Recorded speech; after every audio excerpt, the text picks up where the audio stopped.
As sugar became more popular and its consumption more widespread, the wealthy, ostentatious sugar lover would have little idea of the trouble that lay ahead.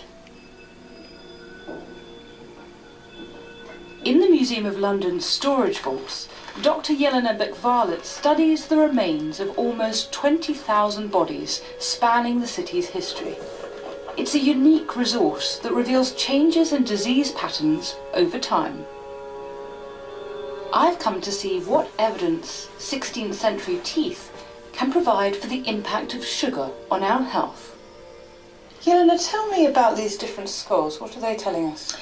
Well, what they're showing us and telling us is the changes that we might see in the dentition and dental health. We see a marked change from medieval period, the early medieval period, coming through up until sort of the more recent times. If I just turn this back over here, you can see you've got a lovely set of teeth here. And this is medieval? Yeah, so this is early medieval, and I mean they're a fairly young individual, they are an adult, but you can see here that you haven't got any changes of decay, you've got lovely enamel formation. But if we come to this individual, you can see here that you've lost the molars. If you look at the mandible, you can just see there you've just got roots of the teeth where they've just really sort of been rotted away and the decay has completely destroyed all of the enamel. So this one's a medieval skull and this one dates from? Probably about sort of the mid-16th century, so this is later on, and this is then sort of the time then you've had sugar being introduced, it's more freely available, and you can see the consequences in their teeth. So in both the upper and the lower jaw you've got these huge gaps. Imagine how painful it would have been to go through that. It must have been absolutely horrendous, yes, because I've had toothache and an abscess and it was absolutely horrible. It was really, really nasty, so to have had that amount of teeth affected must have been absolutely ghastly. Unfortunately, the methods people in the Tudor period used to clean their teeth didn't really help. In fact, they unwittingly made things worse. The Tudors would use toothpicks a lot, and they would wipe their teeth with toothcloths, and they would use a variety of powders and pastes and solutions, often with rose water, actually often with sugar or honey in it as well, which is not very helpful with the decay. They would sometimes use alabaster sticks, and with particularly tough stains they might use a powder which was ground coral and pumice stone, which would also take away the enamel, of course. They also had kissing comforts, which were perfumed sweets, which would take away bad breath but did nothing for the decay. Tragically, the Tudors had no idea that they were in the grip of what would become a centuries-long addiction. It's the sweet taste of sugar that attracts us all, but part of the reason for that is that it has an effect on the chemicals of our body.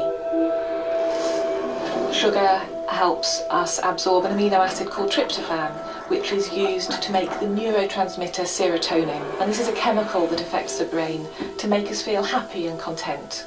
It's one of the, sort of like a pleasure chemical, and so sugar is linked to that. And so it's thought that that's why people like sugar, and that's why it is sometimes described as being addictive. In 1592, the Tudors began recording deaths and mortality bills. They include all manner of apparent causes, and all the biggest killers make an appearance. Plague, fever, consumption, and surprisingly, teeth are there too. Bad teeth? Can you really die from bad teeth? Yes. Yes. Absolutely, tooth disease can be a killer. Teeth are deadly if you've got that amount of decay happening, and that can then also affect the bone, so you can then form an abscess, and if that's then draining internally, you've got all of that poison actually going inside you. That can cause you a lot of problems with your health. Teeth are pretty deadly, actually. The acids bacteria produce eat into the teeth, allowing infection to take root. Bacteria can then get into the bloodstream and attack other parts of the body. But without antibiotics, there was very little the Tudor dentists could do beyond pulling teeth. They would have had no understanding at all of the fact that sugar was damaging the rest of the body. So high sugar levels could be predisposing them to develop diseases like diabetes, and then the bacteria from the decaying teeth would be damaging perhaps the heart valves and the kidneys. So it could be causing damage to all of the internal organs, and they would have no idea until it was too late.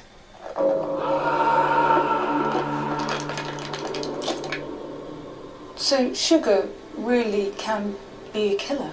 Yes, because if you're affected that badly, then it can have that really awful effect on your health, and then cause your demise, cause you to die. Sugar was a slow burn killer, taking centuries for its true impact to be felt.